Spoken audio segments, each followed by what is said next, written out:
Adik-adik semua, selamat bertemu kembali di video berikut ini. Semoga kalian dapat menghadapi ujian SIMAK UI di tahun ini dalam keadaan sukses dan dapat diterima di UI. Oke, terima kasih. Nomor 41. Nilai rata-rata tegangan dan arus bolak-balik adalah 0. Nah, sebelumnya kita lihat persamaan arus bolak-balik ya. Nah, dikatakan arus bolak-balik karena dia arahnya bolak-balik ya, naik dan turun, demikian berkelanjutan ya, naik turun seperti fungsi sinus. Maka persamaan daripada arus setiap saat adalah arus maksimum dikali sinus theta atau omega t. Demikian juga dengan tegangan sesaat sama dengan tegangan maksimum kali sinus omega t. Lalu berikutnya, nilai maksimum itu akan kita lihat secara persamaan hubungannya dengan efektif ya.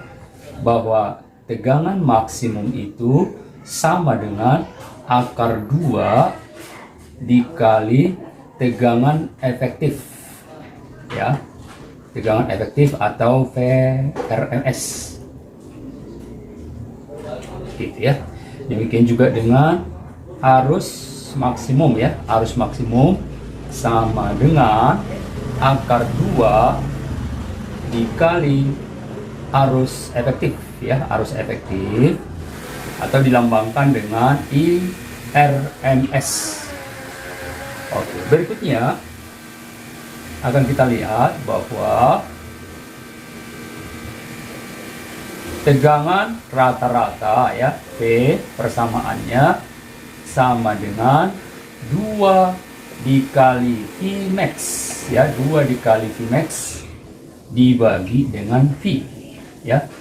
Demikian juga dengan arusnya ya, arusnya itu sebanding arus rata-rata sama dengan 2 dikali arus maksimum dibagi dengan V. Nah, itu persamaannya ya, berarti bukan 0 dong ya. Maka nilai rata-rata bukan 0. Sebab untuk mengukur besarnya tegangan dan kuat arus listrik bolak-balik atau alternating current AC digunakan nilai efektif. Betul sekali. Nilai yang terbaca dengan alat ukur selalu nilai efektif ya. Jadi jangan lupa adik-adik bahwa nilai yang terbaca oleh alat ukur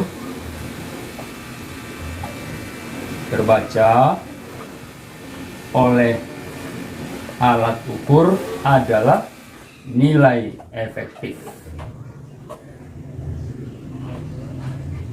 Adalah nilai efektif ya. Nilai efektif atau RMS tadi ya, nilai efektif. Nah, itu ya. Baik, berarti pernyataannya salah, alasannya betul. Berarti jawabannya Depok. Nomor 42. Gelas atau mangkok yang terbuat dari kaca atau keramik ya, misalnya ya, akan retak atau pecah ketika diisi air panas secara tiba-tiba atau mendadak. Nah, coba kita lihat adik-adik ya. Misalkan ini gelas kacanya, ketika kita isi air panas, katakanlah air mendidih ya, air mendidih, lebih ekstrim ya, air mendidih, kita masukkan ke dalam gelas tersebut secara mendadak, maka akan terjadi pemuaian dalam hal ini dengan persamaan ya, akan terjadi pemuaian volume, yaitu delta volume sama dengan volume mula-mula gelas ya, volume mula-mula gelas dikali pemuaian volume dikali pertambahan suhu delta T. Nah, itu ya, itu rumus pemuaian volume daripada gelas tersebut ya. Delta V atau pertambahan volume sama dengan volume awal dikali koefisien muai volume dikali pertambahan suhunya. Nah, yang jelas ketika kita masukkan air mendidih secara mendadak atau tiba-tiba, maka yang lebih dahulu memuai tentu bagian dalam. Ini akan memuai lebih dahulu ya, lebih cepat memuainya. Sehingga karena dia memuai yang di dalam sementara yang di luar belum, maka otomatis akan mendorong ya, akan mendorong permukaan yang di luarnya seperti ini. Ya, dari dalam akan mendorong ke luar. Kenapa? Karena tadi kita katakan yang lebih dahulu memuai kan yang di dalam tuh lebih cepat ya. Nah, ini perlahan-lahan yang di luar baru memuai, sementara yang di dalam sudah jauh lebih dulu memuai. Maka otomatis karena dia mendorong yang di luar yang belum memuai tadi itu, akan terjadi akan retak atau pecah. Jadi kalau kita perhatikan pernyataannya betul ya.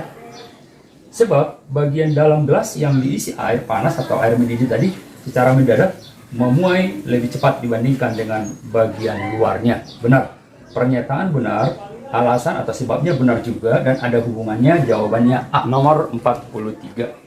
Suatu pohon memiliki ketinggian 4 meter. Nah, misalkan ini pohonnya ya, katakanlah ketinggiannya dari tanah sampai ke atas itu adalah H ya adik-adik ya, katakan dia H, ketinggiannya dari bawah sampai ke atas, dari tanah sampai ke ujung ya, itu katakan H, dengan nilai menurut soal adalah 4 meter ya. Jadi ketinggian pohon tersebut adalah 4 meter. Terus seorang siswa bermasak. Nah, ada seorang siswa bermasak, berarti massa lambangnya apa dia? M ya. Berapa massa si siswa tersebut? Adalah 50 kg. Ya, 50 kg. Menaiki pohon tersebut hingga ke puncaknya dalam waktu 8 detik. Jadi si anak atau si siswa naik dari bawah, dari tanah paling bawah sampai ke atas, sampai berhenti di sini ya. Dengan selang waktu yang dibutuhkan untuk mencapai puncak pohon tersebut katanya 8 detik atau 8 sekon. Nah ya, oke.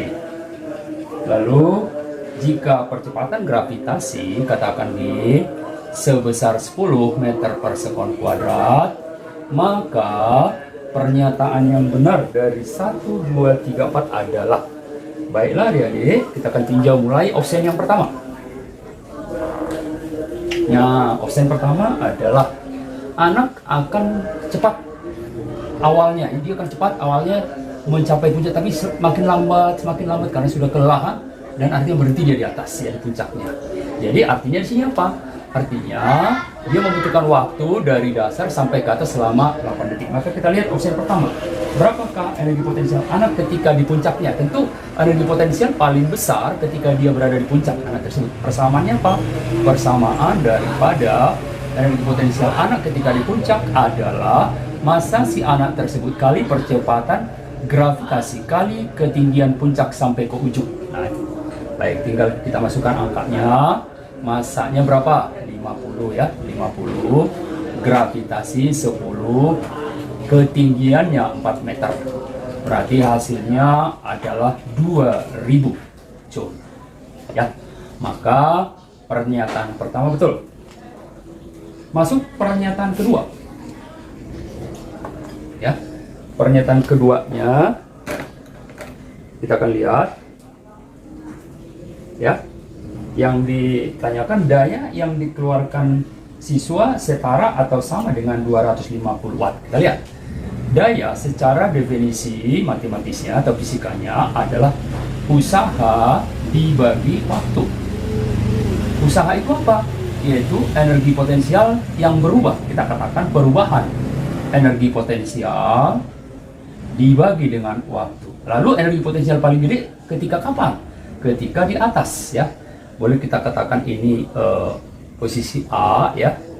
Sedangkan ketika di puncak pohon katakan posisi B, berarti energi potensial yang terbesar ketika di B dikurangi dengan energi potensial paling kecil atau minimum ketika di A ya. Ini sama dengan 0 karena belum memanjat dia ya. Masih belum ada ketinggian yang dicapainya, dibagi dengan waktu. Nah, itu adik-adik ya. Baik, kita masukkan sekarang. Berarti sama aja energi potensial di B itu sama dengan 2000 tadinya kan, setelah di puncak. Berarti 2000 dibagi selang waktunya adalah 8 detik ya, atau 1000 dibagi 4 sama dengan 250 watt. Baik, berarti pernyataan kedua juga adik-adik betul ya. Oke, jadi kalau kita perhatikan pernyataan pertama betul, kedua betul, Nah, otomatis seharusnya kan ketiga juga betul ya. Ayo kita cek kembali opsi yang ketiga. Apa opsi yang ketiganya? Tidak ada energi kinetik saat siswa mencapai puncak. Betul sekali ya.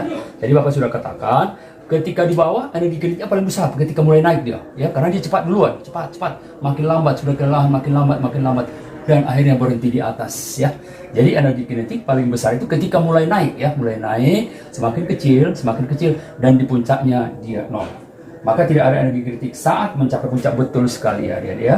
Artinya energi kinetik ketika di puncak kan sudah berhenti di puncaknya ya, maka EK di puncak, katakanlah EK di titik B tadi ya, itu sudah pasti sama dengan nol. Baik, berarti pernyataan 1, 2, 3 betul. Lalu kita lihat pernyataan 4-nya. Energi kinetik siswa adalah 1000. Nah, ini tidak bisa kita benarkan. Kenapa? 1000 itu saat kapan? Kan gitu ya. Nah, kan kita ketahui tadi Bapak sudah ngomong bahwa energi kinetik paling besar adalah pas mulai naik. Semakin kecil, dan nol di atas. Jadi yang 1000 itu tidak jelas di mana yang 1000 ya. Di bawah jelas berapa? Paling besar. Di atas paling kecil ya. Jadi itu tidak bisa kita benarkan karena ternyata EK-nya tidak konstan ya. Jadi ini tidak bisa kita benarkan, berarti jawabannya yang pasti hanya 1, 2, 3. Berarti jawabannya nomor 44. Pada rangkaian kapasitor di atas, pernyataan manakah yang benar? Nah, ini jadi ada 3 kapasitor adik-adik ya. Kapasitor 1, kapasitor 2, kapasitor 3, rangkaiannya sebagai berikut, dihubungkan dengan sumber tegangan atau baterai ya, dengan tegangan V0.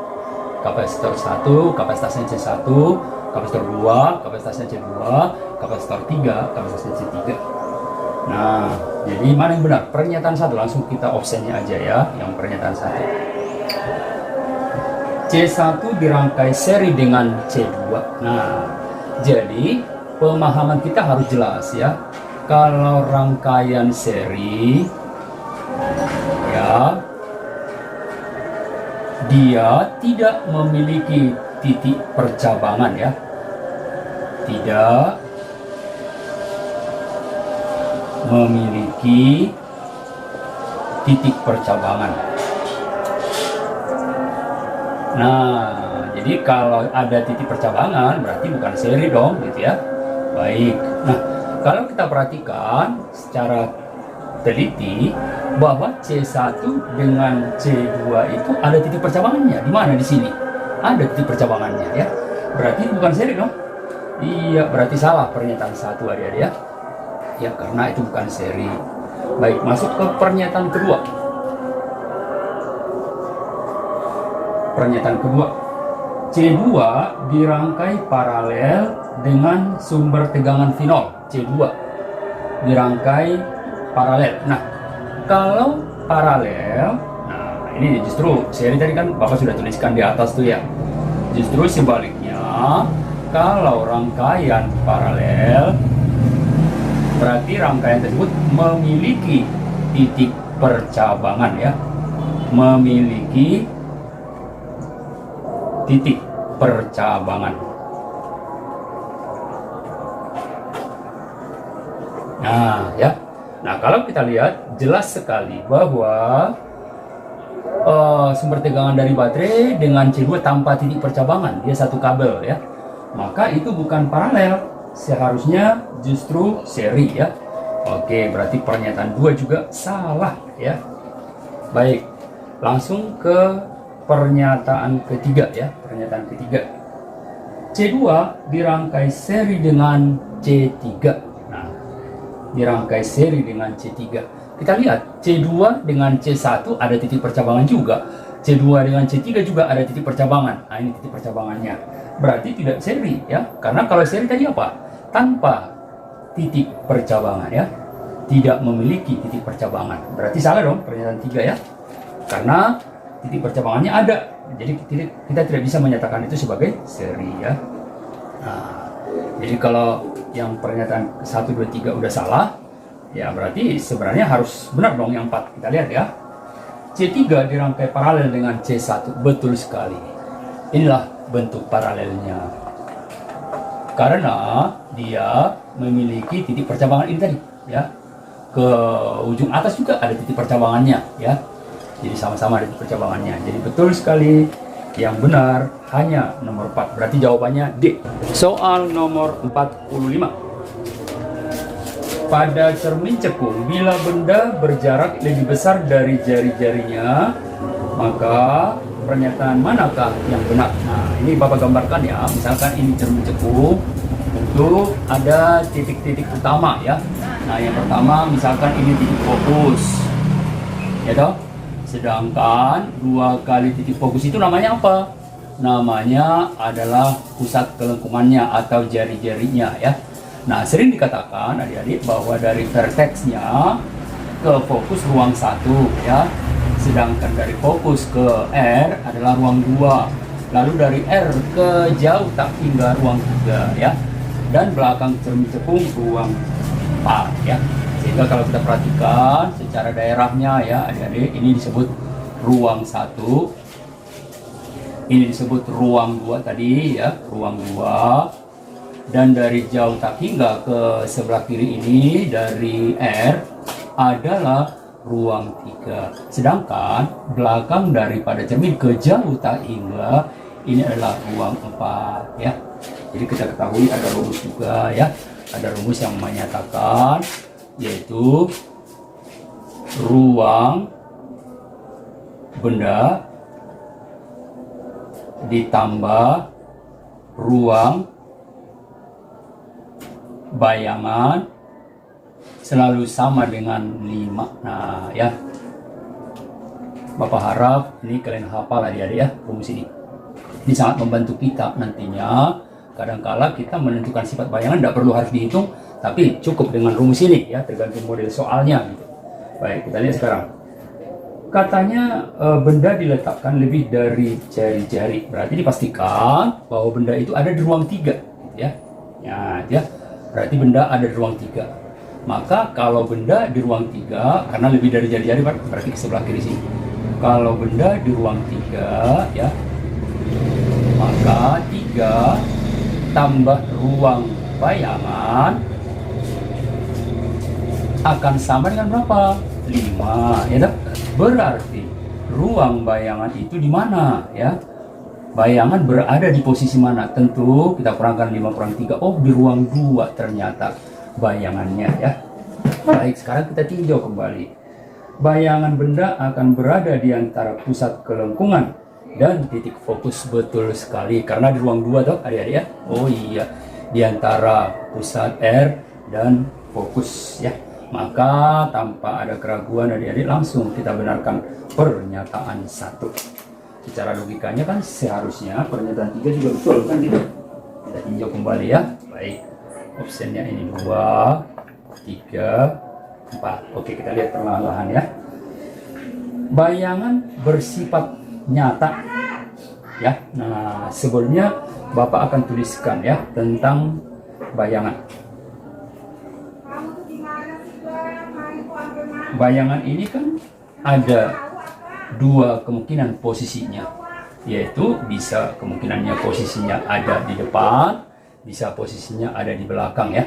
Jadi kalau posisi bayangan ada di depan cermin ya, kalau posisi bayangan ada di depan cermin, maka ada sifat yang sudah pasti ketahuan. Apa itu?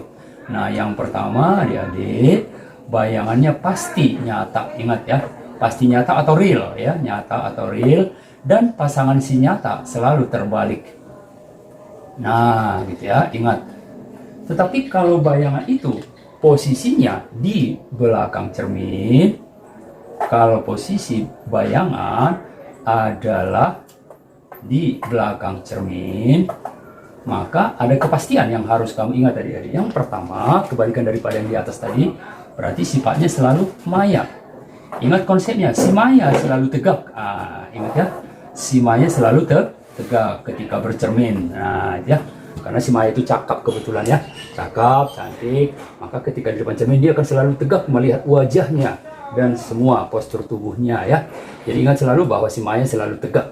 Nah sekarang Sudah pasti dong, karena tadi bayangannya ada di ruang 2, sementara ruang 2 itu depan apa belakang? Depan ya. Oke, di depan. Ingat deh, ini bagian depannya, yang ini bagian belakang aja ya. Oh, ternyata bayangannya ada di depan. Berarti kalau kita perhatikan, bayangan bersifat nyata, betul sekali. Setiap di depan pasti nyata adik-adik ya. Oke, opsi kedua betul. Lalu berikutnya, bayangan akan terbalik, betul. Setiap nyata pasti terbalik. Setiap maya pasti tegak. Ingat tadi si maya tegak di depan cermin ya. Oke, berarti betul.